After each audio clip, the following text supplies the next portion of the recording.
Hello everyone, this is Varsha. Welcome to Victory Education. English grammar class 6 से class 12 तक के student के लिए है और अगर कोई कॉम्पिटिटिव एग्जाम की प्रिपरेशन कर रहे हैं तो वो भी हमारे चैनल विक्ट्री एजुकेशन पर जाकर जितनी भी प्लेलिस्ट है इंग्लिश ग्रामर की वो देख सकते हैं। तो अभी तक हमने 2 से 3 टॉपिक कंप्लीट कर लिए हैं। आज हम देखने वाले हैं नॉन फाइनाइट वर्ब। अब देखो, जब हमने वर्ब का टॉपिक पढ़ा था तो वहाँ हमने देखा था वर्ब, 2 तरह की वर्ब हमने देखी थी, फाइनाइट एंड नॉन फाइनाइट। क्या होता है एक बार फिर से रिपीट कर देते हैं। जो फाइनाइट वर्ब होती है देखो, फाइनाइट वर्ब क्या होती है। फाइनाइट वर्ब जो होती है, जैसे हमने पढ़ा था is, am, are, was, were, is, am, are, was, were, ये सब क्या होती थी, फाइनाइट वर्ब होती थी। ये क्या होता है, सिंगुलर, प्लूरल, किसी के भी साथ यूज हो सकती है। कोई सा भी सब्जेक्ट हो, सिंगुलर हो या फिर प्लूरल हो, उसी के अकॉर्डिंग वर्ब वहां पर यूज होती है। और क्या होता है, ये टेंस के अकॉर्डिंग चेंज हो जाती है एंड ये सब हमने देखा था। और फाइनाइट वर्ब क्या होती है, हेल्पिंग वर्ब की तरह भी रिएक्ट कर सकती है एंड मेन वर्ब की तरह भी रिएक्ट कर सकती है। लेकिन जो नॉन फाइनाइट वर्ब क्या होती है वो भी हमने देखा था। नॉन फाइनाइट वर्ब क्या होती है, ऐसी वर्ब जो दिखने में तो वर्ब के जैसे दिखती है लेकिन वो वर्ब नहीं होती है। क्या बोला मैंने, कोई ऐसा वर्ड है, सपोज प्लेइंग, मैंने लिखा प्लेइंग, तो प्लेइंग हमें वैसे तो दिख रहा है क्या है, ये वर्ब है, लेकिन प्लेइंग इसमें आईएनजी लगा है तो ये नाउन भी हो सकता है एंड ये क्या हो सकता है, एडजेक्टिव भी हो सकता है। तो ऐसे शब्द जो दिखने में तो वर्ब की तरह दिखे लेकिन वो वहां पर सेंटेंस में as a noun, subject, object या फिर एडजेक्टिव की तरह यूज होते हैं, तो इन्हीं को हम क्या कहते हैं, नॉन फाइनाइट वर्ब। अब नॉन फाइनाइट वर्ब में हमने देखा था फर्स्ट जेरंड। जेरंड क्या होता है, ऐसा शब्द जिसमें आईएनजी लगा हो लेकिन वो रिएक्ट किसकी तरह करता हो, बिहेव किसकी तरह करता हो, नाउन की तरह। सेंटेंस में वो यूज किसकी तरह होता है, नाउन की तरह। तो इस तरह के शब्द को हम बोलते हैं जेरंड। एंड अगर सेंटेंस में आपको कहीं पर दिखे 2+ वर्ब का फर्स्ट फॉर्म, वो रिएक्ट किसकी तरह करे, नाउन की तरह, मतलब वो सेंटेंस में नाउन की तरह यूज होगा, देन हम उसे क्या बोलेंगे, इन्फिनेटिव। वहां पर आप उसे नहीं बोलोगे कि ये V1 है। जैसे टू के बाद अगर कोई फॉर्म लिखी है प्ले, टू प्ले, तो आप ये नहीं बोलोगे कि मैम टू के बाद वर्ब का फर्स्ट फॉर्म लिखा है, टू प्ले, क्या पूरा ये क्या हो सकता है, ये नाउन की तरह भी यूज हो सकता है सेंटेंस में। देन इसे हम क्या बोलेंगे, इन्फिनेटिव। एंड थर्ड होता है पार्टिसिपल। पार्टिसिपल क्या होता है, जो ईडी वाली वर्ब होती है, जैसे प्ले के ही हम बनाते हैं प्लेड, एंड आईएनजी वाली भी होती है प्लेइंग। तो ईडी और आईएनजी, जैसे सपोज इसको हम बोल सकते हैं V3, इसको हम बोल सकते हैं V4। जब ये V3 एंड V4 सेंटेंस में एडजेक्टिव की तरह यूज होते हैं देन हम इन्हें बोलते हैं पार्टिसिपल। अगर ये जो V3 है ये पार्टिसिपल की तरह यूज होता है देन हम इसे बोलते हैं पास्ट पार्टिसिपल। और अगर B4 जो होता है सेंटेंस में एडजेक्टिव की तरह यूज होता है देन हम इसे कहते हैं प्रेजेंट पार्टिसिपल। अब इन दोनों में डिफरेंस क्या होता है, जो पास्ट पार्टिसिपल होता है उसमें हमें सेंटेंस में पता चलता है कि एक्शन क्या हो गया है, कंप्लीट हो चुका है। लेकिन जो प्रेजेंट पार्टिसिपल है इससे हमें पता चलता है कि सेंटेंस में जो एक्शन है वो अभी इनकम्प्लीट है, इट मीन्स वो प्रोसेसिंग में है। तो आई होप इतना सभी को क्लियर हुआ होगा। एक बार फिर से रिपीट कर देते हैं। फर्स्ट हमने देखा था जेरंड क्या होता है, जैसे यहाँ पर हमने B4 देखा, ये B4 प्लेइंग है। अगर ये सेंटेंस में नाउन की तरह यूज हो रहा है देन हम इसे बोलते हैं जेरंड, और अगर ये एडजेक्टिव की तरह यूज होता है देन हम इसे बोलते हैं प्रेजेंट पार्टिसिपल। एंड जो V3 था वो एडजेक्टिव की तरह यूज होता है देन हम इसे बोलते हैं पास्ट पार्टिसिपल। एंड 2+ वर्ब का फर्स्ट फॉर्म अगर सेंटेंस में नाउन की तरह यूज होता है देन हम उसे बोलते हैं इन्फिनेटिव। अब कौन से सेंटेंस में जेरंड आएगा, कहाँ पर इन्फिनेटिव यूज होगा, किस तरह से पार्टिसिपल यूज होगा, ये हम एग्जाम्पल के थ्रू समझने वाले हैं। So move on the example. कुछ एग्जाम्पल देखते हैं। जैसे एक एग्जाम्पल है द प्रोग्रेस्ड कंपनीज। देखो, द प्रोग्रेस्ड कंपनीज, अब ये क्या है, कंपनीज नाउन है, क्लियर। नाउन को कौन क्वालिफाई करता है, एडजेक्टिव। तो ये प्रोग्रेस्ड क्या हुआ यहाँ पर, एडजेक्टिव। ऐसा एडजेक्टिव जिसमें क्या लगा हो, ईडी लगा हो, वो क्या कहलाता है, past participle, clear. Should help, अब देखो ये क्या आया है, शुड मॉडल वर्ब जो कि हम पढ़ चुके हैं। मॉडल वर्ब के बाद आता है वर्ब का first form, so help is the verb का first form. The progressing companies, again companies क्या है, नाउन है, एंड नाउन की विशेषता कौन बताता है, एडजेक्टिव। कौन क्वालिफाई करता है नाउन को, एडजेक्टिव। ऐसा एडजेक्टिव जिसमें आईएनजी लगा हो, ऐसा एडजेक्टिव जिसमें आईएनजी लगा हो उसे हम बोलते हैं प्रेजेंट पार्टिसिपल। क्या बोलते हैं, present participle. Clear?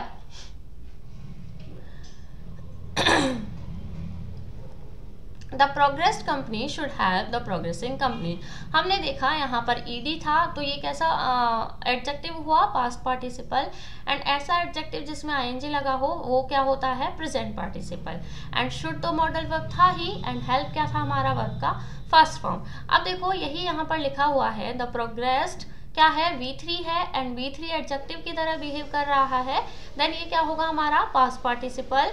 And companies क्या है हमारा, noun. Should help the progressing companies, again companies हमारा नाउन है, एंड प्रोग्रेसिंग क्या हुआ हमारा, B4, एंड ऐसा B4 जिस जो एडजेक्टिव की तरह बिहेव करता है तो उसे हम बोलते हैं प्रेजेंट पार्टिसिपल। क्लियर सभी को? नेक्स्ट मूव करते हैं। देखो यहाँ पर कुछ पॉइंट्स गिवन है। Non finite verb do not change और behave according to the tense. देखो यहाँ लिखा है जो नॉन फाइनाइट वर्ब्स होती है वो do not change according to the tense, वो टेंस के अकॉर्डिंग चेंज नहीं होती है। पर्सन और नंबर ऑफ एनी सब्जेक्ट, किसी के भी अकॉर्डिंग ये चेंज नहीं होगी। अब क्यों चेंज नहीं होगी, क्योंकि ये वर्ब होती ही नहीं है। हम इन्हें वर्ब बोलते हैं लेकिन ये सेंटेंस में वर्ब की तरह बिहेव नहीं करती है, इसलिए वहाँ पर टेंस का या फिर किसी भी चीज़ का कोई भी प्रभाव नहीं पड़ता है। Clear? They are not used as a main verb in the sentence। अब वर्ब तो है नहीं तो ऐसा आप नहीं बोल सकते कि मेन वर्ब है वो, तो मेन वर्ब की तरह वो कभी यूज नहीं होती है। बट वो किसकी तरह यूज होती है, they are used in sentence as a noun and adjective. वो नाउन या एडजेक्टिव की तरह सेंटेंस में बिहेव करती है। क्लियर है ये तीनों पॉइंट सभी को? नेक्स्ट मूव करते हैं। देखो एग्जाम्पल गिवन है, a burnt piece of wood was lying on the floor. A burnt piece, piece क्या है, a burnt piece of wood. देखो इसको भी हम नाउन बोल सकते हैं, तो नाउन को कौन क्वालिफाई करता है, एडजेक्टिव। अब ये एडजेक्टिव का थर्ड फॉर्म है तो ये क्या हुआ, पास्ट पार्टिसिपल। Past participle.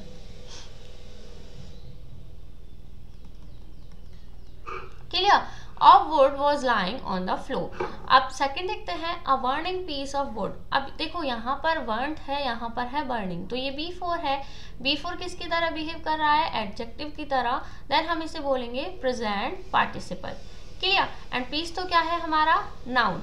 अब यहाँ पर ये प्रेजेंट पार्टिसिपल हुआ तो देखो इन दोनों में क्या डिफरेंस हुआ, B3 एंड B4 में। अब बर्न पीस ऑफ वुड मतलब वुड का जो पीस है वो पूरा जल चुका है। इट मीन्स हमारा जो एक्शन है वो कंप्लीट हो चुका है। एंड इसमें है a burning piece of wood मतलब ऐसा वुड का पीस जो अभी भी जल रहा है, तो ये सेंटेंस कैसा है, इनकम्प्लीट। ये जो एक्शन है वो यहाँ पर कैसा है, इनकम्प्लीट है। क्लियर? तो past participle and present participle में यही एक डिफरेंस था कि पास्ट पार्टिसिपल में जो एक्शन होता है वो कंप्लीट हो चुका होता है, एंड प्रेजेंट पार्टिसिपल में एक्शन अभी भी चल रहा होता है। कुछ और एग्जांपल है वो भी हम देखते हैं। Meeta is fond of dancing. Meeta is fond of dancing. अब हम क्या बोलेंगे, Meeta is fond of what. Meeta is fond of what, तो व्हाट का रिप्लाई मिला। अगर सेंटेंस में व्हाट, हु या होम का रिप्लाई हमें मिले वर्ब से क्वेश्चन करने पर, तो वो जो वर्ड होता है वो हमारा क्या होता है, नाउन। वो जो शब्द होता है वो क्या होता है, हमारा नाउन होता है। अब ऐसा नाउन जिसमें क्या लगा हो, आईएनजी लगा हो, तो वो क्या होगा, Geraint. Clear? Dancing improves endurance. देखो ANCE ENCE ये लगा हो तो वो शब्द तो नाउन होता ही है। एंड अगर हम क्वेश्चन पूछे कि व्हाट इम्प्रूव एंड्योरेंस, तो इसमें क्या आएगा, डांसिंग। तो डांसिंग हमारा क्या हुआ, नाउन हुआ। ऐसा नाउन जिसमें ING लगा हो उसे हम बोलते हैं जेरेंट। क्लियर? तो देखो जेरेंट भी क्लियर हो गया, एंड हमने पार्टिसिपल्स के भी एग्जांपल देख लिए थे, present participle and past participle के। अब कुछ 2+ वर्ब के फर्स्ट फॉर्म के एग्जांपल हम देखते हैं। पूरी एक्सरसाइज आपको गिवन है, देखते हैं। Radha is fond of singing, Radha is fond of singing. अब हम बोलेंगे Radha is fond of what. वैसे भी हमें पता है ऑफ एक प्रपोजिशन है, प्रपोजिशन के बाद आता है नाउन। ऐसा नाउन जिसमें आईएनजी लगा हो वो हमारा होता है जेरेंड। या फिर हम इससे क्वेश्चन भी इस तरह से क्वेश्चन करके भी पूछ सकते हैं, Radha is fond of what. तो हमें व्हाट का, हु का या फिर हुम का अगर रिप्लाई मिले तो वो शब्द होता है हमारा नाउन। ऐसा नाउन जिसमें आईएनजी लगा हो वो क्या कहलाएगा हमारा gerund. Clear. Singing is her passion, what is her passion. What का रिप्लाई मिला तो क्या हुआ, नाउन हुआ। ऐसा नाउन जिसमें आईएनजी लगा हो वो क्या हो जाएगा, प्रेजेंट पार्टिसिपल। क्लियर। थर्ड देखते हैं, to study a new book is tough, to study a new book is tough. तो हम बोलेंगे what is tough, what is tough. तो टू स्टडी, स्टडी करना क्या होता है, टफ। किसी भी नई बुक को स्टडी करना क्या होता है, टफ। तो क्वेश्चन हमें मिला व्हाट इज टफ, तो टू स्टडी। तो व्हाट का आंसर हमें मिला, व्हाट, हु और हुम का अगर रिप्लाई मिलता है तो वो शब्द होता है हमारा नाउन। ऐसा नाउन जिसमें टू प्लस वर्ब का फर्स्ट फॉर्म लगा हो उसे हम बोलते हैं इन्फिनेटिव। क्लियर। और वैसे भी ये सेंटेंस के स्टार्टिंग में आया है तो हमारा क्या हो जाएगा, ये सब्जेक्ट। और सब्जेक्ट हमारा नाउन ही होता है। सब्जेक्ट या ऑब्जेक्ट हमारे नाउन या प्रोनाउन ही होते हैं। ये हमने बेसिक क्लासेस में बहुत अच्छे से पढ़ा था। अगर कोई हमारे चैनल पर नया है तो वो हमारे चैनल विक्ट्री एजुकेशन पर जाकर स्टार्टिंग से वीडियो देख सकते हैं। क्लियर। फोर्थ नंबर देखते हैं, my parents come to see me in the hostel every week.